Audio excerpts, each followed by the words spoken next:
Assalamualaikum beta. In this video lecture, I will deliver the pharmacology of antifungal drugs. Okay, the pharmacology of antifungal drugs. Okay, so before I start this topic, the pharmacology of antifungal drugs, you need to know beta that okay in this lecture I will follow. Okay, I will follow these notes which are completely from your Lippincott pharmacology. Okay. So one thing that you need to learn is that there are two types of mycotic infections. Okay, one are which only involve the skin. Okay, one which only involve the skin, and that is called cutaneous mycosis. Okay, the fungal infections of skin is cutaneous mycosis. They involve epidermis and they can even go deep down into dermis as well. Okay, another type of mycotic infections, that means fungal infections, is subcutaneous or systemic infections.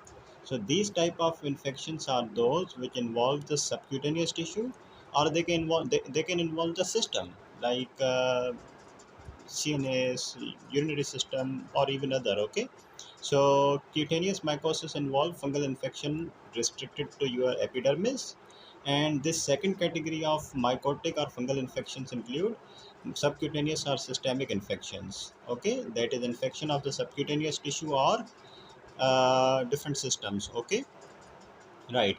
So okay, number two thing is beta, if you look at the fungal cell, then you will come to know that the outer component of the fungus is cell wall, and the major component of fungal cell wall is chitin. Okay, the bacterial cell wall has peptidoglycan, but the fungal cell wall has its major component chitin. And just beneath the cell wall is cell membrane, which has very important component, that is ergosterol. We'll talk about its significance later in the lecture. Okay, beta, fungi are obviously antibiotic resistant. If you are suffering from a fungal infection and you treat yourself with antibiotics, you are not going to get rid from the fungal infection, because antibiotics are obviously not for fungal infections. Fungi are resistant to antibiotics. So what's the way to get rid of fungal infections? Antifungal drugs. Okay, so let's talk about the antifungal drugs. Okay, antifungal drugs, as I mentioned, two categories of antifungal drugs are there. Number one, antifungal drugs which are for this category, the antifungal drugs which are very much effective for fungi which cause subcutaneous and systemic infections. And then another category of antifungals are those drugs which cause cutaneous mycosis. Okay, so we'll first study the antifungal drugs which are very much effective for the subcutaneous fungal infection and systemic fungal infection. Okay, in this part onwards, we will not talk about the antifungal drugs which are effective for cutaneous fungal infection. So let's start with this category. Number one drug in this category of antifungal drugs is amphotericin B. Okay, what drug is this? Amphotericin B. Beta, this drug is a naturally occurring molecule. This is a naturally occurring anti fungal drug, और ये पॉलीइन compounds होते हैं, ये जो amphotericin B है ना बता, ये पॉलीइन मॉलिक्यूल्स होते हैं. ठीक है, अच्छा ये नेचुरल कैसे हैं? ये नेचुरल इसलिए हैं क्योंकि ये जो आपके पॉलीइन एंटी फंगल्स हैं यानी कि एम्फोटेरेसिन बी, ये डिराइव होती हैं एक बैक्टीरियम से जिसका नाम है streptomyces nodosus. Right, this bad boy, a bacterium streptomyces nodosus, this is the young buddy which can provide you with amphotericin B, which is a polyene molecule. Okay, and I must tell you that I'm just following these notes. If you want me to highlight, okay, then amphotericin B is the drug of choice for life threatening mycosis, that is fungal infections of subcutaneous tissue or systemic fungal infections. Okay, so till now we learned that amphotericin B एक polyene molecule है और ये एक bacteria से derive होता है जिसका नाम स्ट्रेप्टोमाइसिस नोडुसस है। और इसके अलावा बेटा ये जो एम्फोटेरिसिन बी है ये बड़े ख़तरनाक किस्म के जो फंगल इन्फेक्शंस होते हैं, लाइफ थ्रेटनिंग इन्फेक्शंस फंगस के, उनके लिए देते हैं। ठीक है, अब ज़रा बात करते हैं एम्फोटेरिसिन बी के मैकेनिज्म ऑफ एक्शन की। तो बेटा एम्फोटेरिसिन बी जो है ये क्या करता है, फंगल सेल की जो सेल मेम्ब्रेन है ना, उस सेल मेम्ब्रेन में मौजूद अर्कोस्टेरॉल के साथ बाइंड करता है। Okay, as mentioned you just see here, amphotericin B किसके साथ बाइंड करता है, एर्गोस्टेरॉल के साथ, which is present in the plasma membrane of fungal cells. Okay, अच्छा, जब ये एम्फोटेरिसिन बी अर्गोस्टेरॉल के साथ बाइंड करेगा तो फिर क्या होगा, जो फंगल सेल मेम्ब्रेन है उसके अंदर पोर फॉर्मेशन हो जाएगी। उसके अंदर क्या हो जाएगा बेटा, पोर फॉर्मेशन हो जाएगी। अच्छा, फिर जब पोर फॉर्मेशन हो जाएगी तो फिर क्या होगा, जो फंगल सेल के अंदर जो बड़े ज़बरदस्त और बहुत ज़रूरी इलेक्ट्रोलाइट्स थे फंगल सेल की लाइफ के लिए, वो वहाँ से रिलीज़ हो जाएंगे, लॉस हो जाएंगे। जैसे कि खास करके पोटेशियम इलेक्ट्रोलाइट्स जो है वो लॉस हो जाएंगे, जिसकी वजह से फंगल सेल की डेथ हो जाएगी। ठीक है बेटा, पोटेशियम और दूसरे जो स्मॉल मॉलिक्यूल्स हैं वो लीक करके आउट हो जाएंगे। अच्छा, अब इसी मैकेनिज़्म को मैं पिक्चर के थ्रू आपको आगे एक्सप्लेन करता हूँ ताकि आपका मैकेनिज़्म ऑफ एक्शन बहुत आसान हो जाए। ठीक है, चल ये पेज ज़रा चेंज कर लूँ। Okay,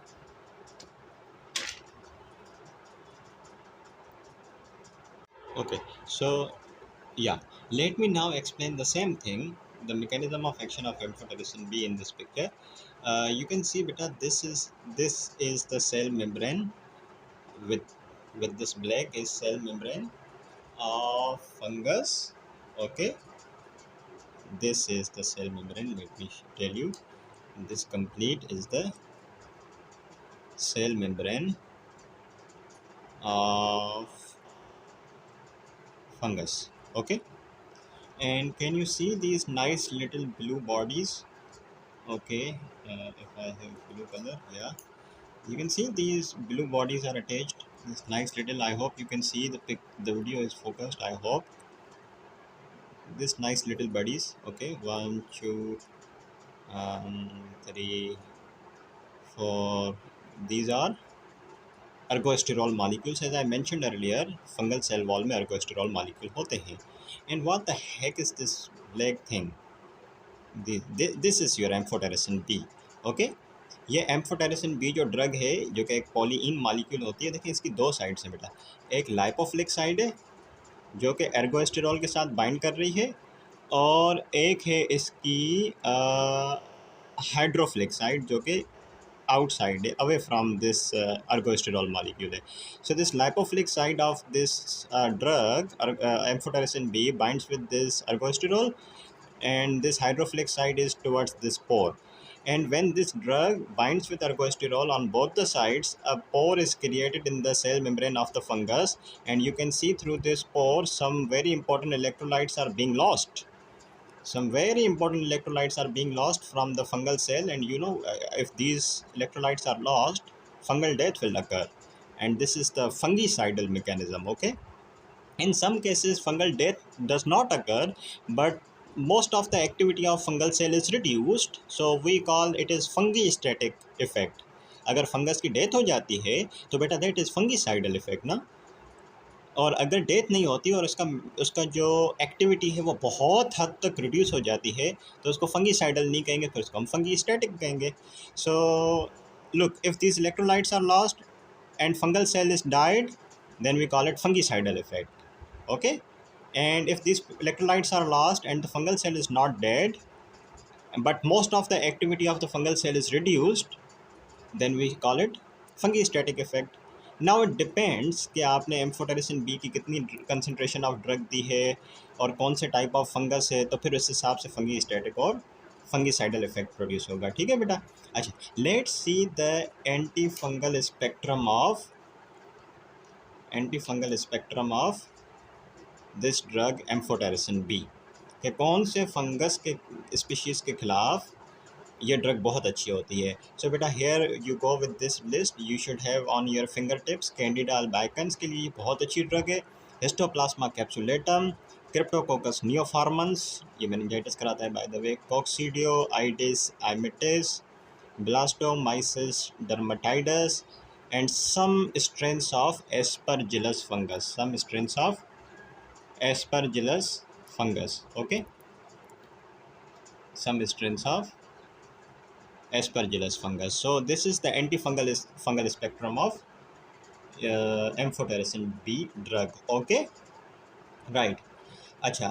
Now the very important thing is written, which I just explained you a few seconds ago. Amphotericin B can be, either fungicidal or fungistatic. It depends on the concentration of the drug you provide and the type of fungus. That means which organism, which fungus is actually infecting. Okay, a very interesting news is that this amphotericin B is not only effective against fungus, but it can also cover some protozoal infections like leishmaniasis. That's a good news, by the way. Okay, so far I think we are going in such a really good direction, and hope you are clear with each and everything. Okay, so now let's see, after antifungal spectrum, the resistance. What are the ways by which fungus can create resistance against the amphotericin B? Okay, ये तो बेटा आप इसका खुद अंदाज़ा लगा सकते हैं, ये बड़ी बुनियादी सी बात है। देखें, जो आपकी ये ड्रग है एम्फोटेरेसिन बी, उसका टारगेट क्या है? उसका टारगेट है अर्गोस्टेरॉल।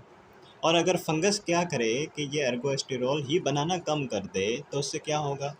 एम्फोटेरेसिन बी फिर बाइंड ही नहीं कर पाएगी अर्गोस्टेरॉल के साथ। जब बाइंड नहीं करेगी तो अपनी एक्टिविटी कैसे दिखाएगी? ठीक है, सो इस तरीके से जो है ये फंगस रेजिस्टेंस शो करते हैं एम्फोटेरेसिन बी के खिलाफ। How do fungi show resistance against amphotericin B? By decreased ergosterol content of fungal cell membrane, right? Okay, now let's see some pharmacokinetic features of this drug amphotericin B. Route of administration इस drug का बेटा IV infusion होता है, slowly इसको IV करते हैं। और ये ड्रग जो होती है वाटर सॉल्युबल होती है, ये बात एक आप ये यहाँ पे रखेंगे, ये एक वाटर सॉल्युबल ड्रग है। और दूसरी बात ये है कि हम एम्फोटेरेसिन बी को फार्मुलेट करके देते हैं किसके साथ? सोडियम डीऑक्सीकोलेट या फिर आर्टिफिशियल लिपिड्स के साथ को फार्मुलेट करके देते हैं। जब ड्रग को आप सोडियम डीऑक्सीकोलेट या आर्टिफिशियल लिपिड्स के साथ देते हो तो ड्रग के लाइपोसोम्स बन जाते हैं छोटे छोटे। अच्छा, अब ये करने का फ़ायदा क्या है? हम सिर्फ एम्फोटेरेसिन बी क्यों नहीं दे रहे? Why we need to co-formulate amphotericin B with this sodium deoxycholate or some artificial lipids? Why actually we need to give the drug in liposome form? To reduce renal and infusion toxicity, समझे बेटा, ताकि renal side effects कम मिलें इस drug से। और जो जिस जगह पे आप इंजेक्शन करते हो, इन्फ्यूज़ करते हो ड्रग को, वहाँ पे जो रिएक्शन होते हैं वो भी कम हों। But make sure and obviously this combination, this co formulation is bit costly. Okay, right. Some other pharmacokinetic features include extensive plasma protein bound. ये ड्रग जब प्लाज्मा में आती है तो ब्लड में आती है तो बहुत ज़्यादा प्लाज्मा प्रोटीन के साथ बाउंड करके रखती है खुद को। और inflammation favours the penetration into body fluids, यानी कि ब्लड में आने के बाद ये डिस्ट्रीब्यूट कहाँ होगी, ये इन्फ्लेमेशन पे भी डिपेंड करता है। लेट सपोज आपकी ये drug intestine, let suppose intestine में तो नहीं, लेकिन क्योंकि हम ये ड्रग देते ही आईवी हैं, तो जब आप ये ड्रग आईवी दोगे तो ये डायरेक्टली ब्लड में आएगी। ठीक है, ब्लड में आने के बाद बेटा ये उस टिश्यू में ज़्यादा डिस्ट्रीब्यूट होगी, उस टिश्यू में ज़्यादा जाएगी जहाँ पे इन्फ्लेमेशन हो रही है। So it is written over here that inflammation favours penetration into body fluids. Okay, हाँ, कुछ टिश्यूज़ है जिसमें इसकी डिस्ट्रीब्यूशन बहुत कम होती है, जैसे कि ये सीएसएफ में कम जाती है, आई का विट्रियस ह्यूमर उसमें कम जाती है, जीआईटी का पेरिटोनियल फ्लूइड उसमें कम जाती है, जॉइंट का साइनोवियल फ्लूइड उसमें ये ड्रग कम जाती है। हाँ, अगर इन फ्लूइड्स में इन्फ्लेमेशन चल रही है करंटली, तो फिर ये ड्रग वहाँ पे डिस्ट्रीब्यूट हो जाएगी। ठीक है बेटा। अच्छा, एक्सक्रीशन की बात करें तो बेटा ये ड्रग एक्सक्रीट होती है, बहुत कम अमाउंट में होती रहती है ये। Over a period of time it is excreted in urine, right. Some adverse effects are mentioned this drug. बेटा दिस ड्रग इज़, इसका एडवर्स प्रोफाइल कोई बहुत अच्छा नहीं है, if I am not wrong, will let's see, but या देखिए बेटा, इसका जो थेराप्यूटिक इंडेक्स है ना, I hope video is focused, या इसका जो थेराप्यूटिक इंडेक्स है वो बहुत लो है। The lower the therapeutic index, more adverse effect a drug have? Okay, सो बेटा एम्फोटेरेसिन बी का एडवर्स प्रोफाइल बहुत बड़ा है, ठीक है, will talk about that, let's see. पहला एडवर्स इफेक्ट, ये ड्रग देने से बेटा बॉडी में फीवर और चिल्स स्टार्ट हो जाते हैं तकरीबन 1 से 3 घंटे बाद after starting IV infusion of this drug. और ये जो फीवर और चिल्स हैं दे सब साइड विथ रिपीटेड एडमिनिस्ट्रेशन, ठीक है, आपने 2 3 4 डोज दिए तो उसके बाद ये फीवर वगैरह नहीं होता। अच्छा, फिर क्या किया जाए इस फीवर और चिल्स को कम करने के लिए? ये एम्फोटेरेसिन बी ड्रग देने से पहले पेशेंट को आप स्टेरॉइड का इंजेक्शन या एंटीपायरेटिक्स, एंटीपायरेटिक्स सबसे ज़बरदस्त एंटीपायरेटिक्स ज़ाहिर पैरासीटामॉल है, और उसके अलावा नेप्रोक्सिन का भी एंटीपायरेटिक इफेक्ट होता है, ठीक है बेटा। I hope you people are very much intelligent and you understand this, okay. And how you people cannot be intelligent? You are the, I have to believe you anyways. You are the future, okay. So steroid का injection and antipyretics. So this is very much interesting. Now you understand that सबसे पहला adverse effect जो हमने पढ़ा वो है fever और chills। तो फिर बेटा इससे बचने के लिए हम क्या करते हैं? प्री मेडिकेशन करते हैं एंटीपायरेटिक ड्रग से या स्टेरॉइड से, ठीक है, ताकि फीवर ना हो। अच्छा, कुछ मज़ीद इसके हम एडवर्स इफेक्ट ज़रा स्टडी करते हैं। मैं इसको पेज को शिफ्ट कर लूँ जल्दी से। Okay, some other adverse effect बेटा, renal impairment, okay, because this is adverse effect, so this should be highlighted with red, okay. So renal impairment is another not really good thing about amphotericin B. बेटा जो आपकी amphotericin B है वो GFR को कम करती है, glomerular filtration rate को कम करती है। अब आप फ़र्ज़ करें कि ये अगर आपकी बेटा ये एक ग्लोमेरुलर सिस्टम है, ठीक है, उसमें ये ब्लड वेसल आ रही है और ये sorry, this is the Bowman's capsule, these are the glomerular capillaries and this is the efferent arterial going away. तो बेटा ये जो एम्फोटेरिसिन बी है, यहाँ से होता है जो आपका फ़िल्ट्रेट निकलता है यहाँ पे और प्रोक्सिमल ट्यूब्यूल में जाता है, उस फ़िल्ट्रेट को ये ड्रग कम कर देती है, ठीक है। तो ग्लोमेरुलर फ़िल्ट्रेशन रेट जो है कम हो जाता है, जिसकी वजह से सीरम में ज़ाहिर चीज़ें फ़िल्टर नहीं होंगी तो सीरम में बढ़ती जाएंगी, जैसे जो क्रेटिनिन है वो सीरम में बढ़ जाएगा, ठीक है, और क्रेटिनिन क्लियरेंस कम हो जाएगी, सीरम के अंदर क्रेटिनिन बढ़ जाएगा, ठीक है। लेकिन जो दूसरी चीज़ें हैं जैसे बहुत ज़बरदस्त इलेक्ट्रोलाइट्स, पोटेशियम और मैग्नीशियम, ये लॉस हो जाएंगे, एक्सक्रीट होते हैं। और renal function returns to normal with discontinuation of the drug. आप एक बार ड्रग लेना बंद करें फिर उसके बाद क्या होगा, रीनल फंक्शन सही हो जाता है, ठीक है। अच्छा, इसके अलावा ज़ाहिर है ये आपने देखा ये जो ये ड्रग है एम्फोटेरिसिन बी वो एजोटीमिया करा रही है, जो भी नाइट्रोजिनस वेस्ट प्रोडक्ट्स हैं उनको ब्लड में जमा कर रही है, ठीक है, और उनकी एक्सक्रीशन नहीं हो। Nitrogenous waste products are being okay, they are just increasing in the blood and they are not, look, this is the nitrogenous waste product, they are accumulating in the blood and इनकी जो बेटा excretion है वो नहीं हो रही, ठीक है। So this accumulation of nitrogenous waste in the blood is azotemia ना। तो in nutshell this amphotericin B causes renal impairment। किस तरीके से कि ये जीएफआर को कम करती है, जिसकी वजह से सीरम में आपका जो क्रेटिनिन है वो बढ़ जाता है और सारे जो नाइट्रोजनस वेस्ट हैं वो बढ़ जाते हैं, ठीक है, और पोटेशियम और मैग्नीशियम की एक्सक्रीशन बढ़ जाती है, ठीक है। नाइट्रोजनस वेस्ट बॉडी में जमा होते हैं, इसको हम एजोटीमिया कहते हैं। और अगर आप एम्फोटेरिसिन के साथ दूसरी ऐसी ड्रग्स ले रहे हैं जो नेफ्रोटॉक्सिक होती हैं, यानी कि वो भी एजोटीमिया कराती हैं, तो you should be very much careful, ठीक है। Azotaemia is exacerbated by other nephrotoxic drugs also like aminoglycosides, cyclosporine, vancomycin. So be careful when you are taking amphotericin B. Do not take drugs like these, okay, because they are also nephrotoxic. They will further exacerbate the azotemia, okay. Some other side effects like hypotension, fall in blood pressure, okay, और साथ में हाइपोकलीमिया कराती है ये drug. As I mention के बेटा potassium की excretion कराती है ये ड्रग्स, तो जाहिर है हाइपोकलीमिया होगी और ब्लड प्रेशर भी बहुत ज़्यादा कम रहेगा, ठीक है। और अगर आप डिजॉक्सिन ले रहे हो तो बी केयरफुल, क्योंकि डिजॉक्सिन भी हाइपोकलीमिया कराती है। अगर आप पहले से ऐसी ड्रग ले रहे हो डिजॉक्सिन जो कि हाइपोकलीमिया कराती है और ऊपर से आप एम्फोटेरिसिन बी लोगे तो वो सीवियर हाइपोकलीमिया हो जाएगी and it can prove fatal. So be careful about this, okay. Number 4 side effect is thrombophlebitis, यानी कि जो वीनस चैनल्स हैं, जो ब्लड वेजल्स हैं, उनके अंदर ब्लड क्लॉट्स का बनना। ठीक है, ज़ाहिर है फिर हेपरिन लेंगे तो फिर ये ब्लड क्लॉटिंग मजीद alleviate, sorry my mistake, thrombophlebitis में क्या होता है बेटा कि मैं आसान कर दूं आपकी इस बात को कि ये लेट सपोज ये लोअर लेग में एक वेन है, ठीक है, और इसमें ये ब्लड क्लॉट जमा हो गया, इसको हम कहते हैं थ्रोम्बोफ्लेबाइटिस। ओके, अब जाहिर है जब रेड ब्लड सेल्स पास होंगे इस ब्लड वेजल से तो इस क्लॉट के साथ टकराएंगे, जब इसके साथ टकराएंगे तो ये जो रेड ब्लड सेल है उसकी हीमोलाइसिस हो जाएगी, और जब आरबीसी इस तरीके से टूटते रहेंगे तो हीमोलिटिक अनीमिया हो जाएगी। ठीक है, and this thrombophlebitis is alleviated by heparin, that is relieved by heparin. Okay, right, this is all about beta amphotericin B.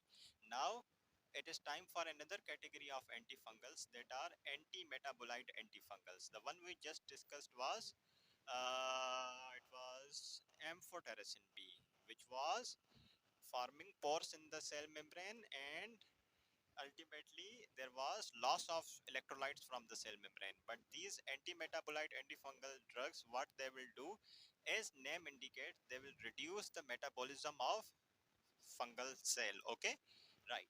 So the very important drug in this category is flucytosine.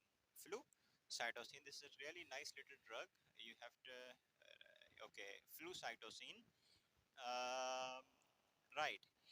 जिस तरीके से आपकी amphotericin B बेटा पॉलीइन molecule थी, ये एक वो natural थी, ये सिंथेटिक है। वो पॉलीइन मॉलिक्यूल थी, ये पायरमिडीन एंटी मेटाबोलाइट है। ठीक है, अच्छा, this drug flucytosine is mostly used in combination with other anti fungal drugs, right. अगर आप फ्लूसाइटोसिन ले रहे हैं तो उसके साथ एम्फोटेरिसिन बी के साथ मोस्टली लेंगे फ्लूसाइटोसिन। क्या वजह है इसको दूसरी ड्रग के साथ कंबाइन करके देने का? रीज़न ये है बेटा कि ये ड्रग ज़्यादा इफेक्टिव नहीं होती, और अब अगर आप इसके साथ एम्फोटेरिसिन बी ऐड करते हैं तो इसकी एफिशिएंसी इंक्रीज हो जाती है। ठीक है, साइनर्जिस्टिक इफेक्ट प्रोड्यूस होता है खास करके एम्फोटेरिसिन बी, और जब ये फ्लूसाइटोसिन आप साथ में देते हैं। Have a look at the mechanism of action of this drug is that ये जो बेटा 5 फ्लूसाइटोसिन है, ये फंगल सेल वॉल में इंटर करती है with the help of this enzyme, cytosine specific permease enzyme. ठीक है, असल में क्या करता है बेटा, ये जो एंजाइम है साइटोसिन स्पेसिफिक परमिएस एंजाइम, ये एंजाइम आपकी ड्रग 5 फ्लूसाइटोसिन को ब्रेक कर देता है दो कंपोनेंट्स में। Okay, one is 5 fluorouracil and one is 5 fluoro deoxyuridine 5 monophosphate. तो बेटा आपकी जो ड्रग है 5 फ्लूसाइटोसिन, ये 5 flucytosine is converted into these two molecules with the help of this fungal enzyme, cytosine specific permease enzyme. Okay, now these two molecules which are produced 5 fluorouracil and 5 fluoro deoxyuretine 5 monophosphate, they will cause, they will produce anti-metabolite activity in the fungal cell, that is by disrupting the nucleic acid and protein synthesis of the fungus. Okay, and this will produce fungi static effect, right? Acha, as I mentioned that this 5-fluorocytosine is mostly used with amphotericin B. Why? Because amphotericin B increases the cell permeability and allow more 5-fluorocytosine to penetrate the cell and thus producing the synergistic effect. Okay, तो बेटा ये भी reason है जिसकी वजह से हम amphotericin B को 5-फ्लोरोसाइटोसिन के साथ देते हैं। एम्फोटेरिसिन बी क्या करती है, जो फंगल सेल की परमिएबिलिटी है उसको बढ़ा देती है, जिसकी वजह से 5-फ्लोरोसाइटोसिन बड़ी आसानी से सेल में जाती है, दो कंपोनेंट्स में ब्रेक हो जाती है, और ये दो कंपोनेंट्स क्या करते हैं आपको अच्छे से अब मालूम है। सही है, let's talk about the anti fungal spectrum of the 5 fluoro, sorry मैं 5 फ्लोरो बोल रहा हूँ बार बार, it is 5 flucytosine, apologies for that. इसका anti fungal spectrum as I mention बेटा, ये फंगी स्टैटिक ड्रग है, ये फंगीसिडल नहीं है, ये फंगल सेल को किल नहीं करती, उसकी डेथ नहीं कराती, बल्कि उसकी एक्टिविटी को बहुत हद तक रिड्यूस कर देती है, इतनी कि वो फंगल सेल नॉन इन्फेक्टिव रह जाता है। ठीक है, तो ये फंगी स्टैटिक है बेटा। अच्छा, एज आई मेंशन कि इस ड्रग को हम कॉम्बिनेशन में देते हैं विद एम्फोटेरिसिन बी, तो आप यूज कर सकते हैं फ्लूसाइटोसिन और साथ में एम्फोटेरिसिन बी, और this combination of 5 flucytosine and amphotericin B इन दोनों का combination it is very much effective for the treatment of systemic mycosis and for meningitis which is caused by cryptococcus neoformans and candida albicans. और आप इस 5 flucytosine को आइट्राकोनाजोल के साथ भी इस्तेमाल कर सकते हैं। ये दूसरी कैटेगरी के एंटी फंगल से मैं आगे पढ़ाऊंगा। आइट्राकोनाजोल के साथ इस्तेमाल कर सकते हैं for the treatment of Chromoblastomycosis, ठीक है। So this drug anti-metabolite antifungal 5-flucytosine can be used in combination with amphotericin B for the treatment of systemic mycosis and for meningitis which is caused by a very nasty two little babies, the fungi Cryptococcus neoformans and Candida albicans, and you can use this 5-flucytosine in combination with itraconazole for the treatment of this nice little baby, the fungal infection, chromoblastomycosis. Okay, right. This is the antifungal spectrum. By the way, मजीद ये mention किया हुआ है कि अगर Candida की वजह से UTIs हुए हैं, वजाइनल थ्रश वगैरह, तो उसके ट्रीटमेंट में भी आप 5-फ्लूसाइटोसिन यूज कर सकते हैं। वैसे जो प्राइमरी ओके बेटा, मैंने ये बात अर्ज की कि वैसे तो जो यूटीआईज होते हैं कैनेडा की वजह से, जैसे वजाइनल थ्रश वगैरह, उसमें हम ड्रग प्रेफर करते हैं फ्लूकोनाजोल। ये एजोल कैटेगरी के एंटी फंगल है फ्लूकोनाजोल। लेकिन हाँ, अगर फ्लूकोनाजोल इनएप्रोप्रिएट साबित हो तो फिर हम 5-फ्लूसाइटोसिन को यूज कर सकते हैं, ठीक है बेटा। अच्छा, इसका ये एंटी फंगल स्पेक्ट्रम पढ़ने के बाद अब जरा हम देखते हैं कि रेजिस्टेंस प्रोग्राम क्या है इस ड्रग का। ये कैसे रेजिस्टेंस क्रिएट फंगस कैसे रेजिस्टेंस क्रिएट करता है इस ड्रग के खिलाफ। आपको क्या लगता है कैसे ये जो फंगस है इस ड्रग के खिलाफ रेजिस्टेंस बनाता होगा? मैं थोड़ा सा सेट कर लूँ इसको फटाफट से। Okay, just think about it, how this fungus can produce resistance against this drug, कि ये ड्रग काम ही ना करे। बेटा ये एंजाइम आपको याद है, साइटोसिन स्पेसिफिक परमियस एंजाइम, जो कि क्या कर रहा था, इस ड्रग को दो इंपॉर्टेंट मॉलिक्यूल्स में ब्रेक कर रहा था, और वही मॉलिक्यूल्स थे जो कि फंगल एक्टिविटी को ख़त्म कर रहे थे, उनके न्यूक्लिक एसिड को, प्रोटीन सिंथेसिस को ख़त्म कर रहे थे। अगर बैक्टीरिया ये एंजाइम बनाना ही कम कर दे, अगर बैक्टीरिया ये एंजाइम बनाना ही कम कर दे, फिर तो रेजिस्टेंस ऑब्वियसली क्रिएट हो जाएगी। तो देखें ज़रा, resistance is created due to decreased enzyme synthesis, the enzyme which was actually converting the 5-flucytosine to 5-fluorouracil. Okay, yeah, and resistance is low when you are using this drug in combination with other antifungals, like if you are using 5-flucytosine with other antifungals like amphotericin B, like itraconazole. Okay, so therefore 5-flucytosine should not be used as monotherapy, should be used with other drugs, क्योंकि दूसरी drugs जो हैं बेटा इसकी help करती हैं और resistance को ब्रेक करती हैं, और ये ड्रग फिर अच्छे से काम करती है, ठीक है। तो बेटा अभी हम जरा देखते हैं जल्दी से इन एंटी मेटाबोलाइट एंटी फंगल्स के कुछ एडवर्स इफेक्ट, ठीक है। Okay, let me just change the page, it's a bit difficult and obviously also irritating for you, but I hope it gets better with time.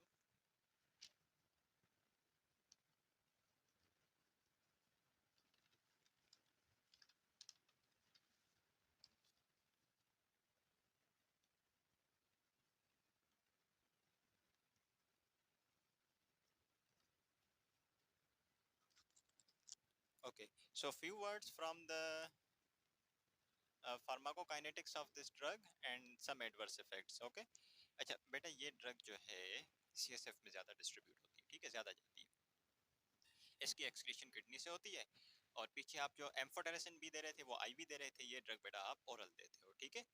और वैसे वैसे तो बेटा ये जो ड्रग है ना 5-फ्लूसाइटोसिन, ये कन्वर्ट होती है दो कंपाउंड्स में जो मैंने पीछे डिस्कस किए, और वो दो कंपाउंड में कन्वर्ट होती है with the help of permease enzyme जो कि फंगल एंजाइम है।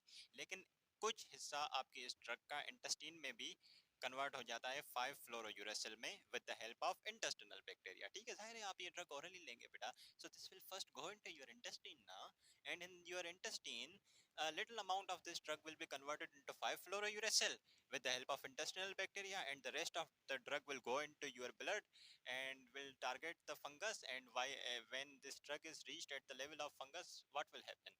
This drug will be broken down into two components which I mentioned previously. Okay, right. And the adverse effects of this drug are dose related bone marrow suppression. ठीक है, जितना dose ज्यादा देंगे आप इस drug का, bone marrow भी उतना ही ज्यादा सप्रेस होगा. फिर आप देखें क्या हो रहा है, न्यूट्रोफिल कम बन रहे हैं, न्यूट्रोपिनिया हो गया, प्लेटलेट्स कम बनेंगे, थ्रोम्बोसाइटोपिनिया हो जाएगा. ठीक है, ये रिवर्सिबल है, जाहिर है आप ड्रग बंद कर दें सही हो जाएगा.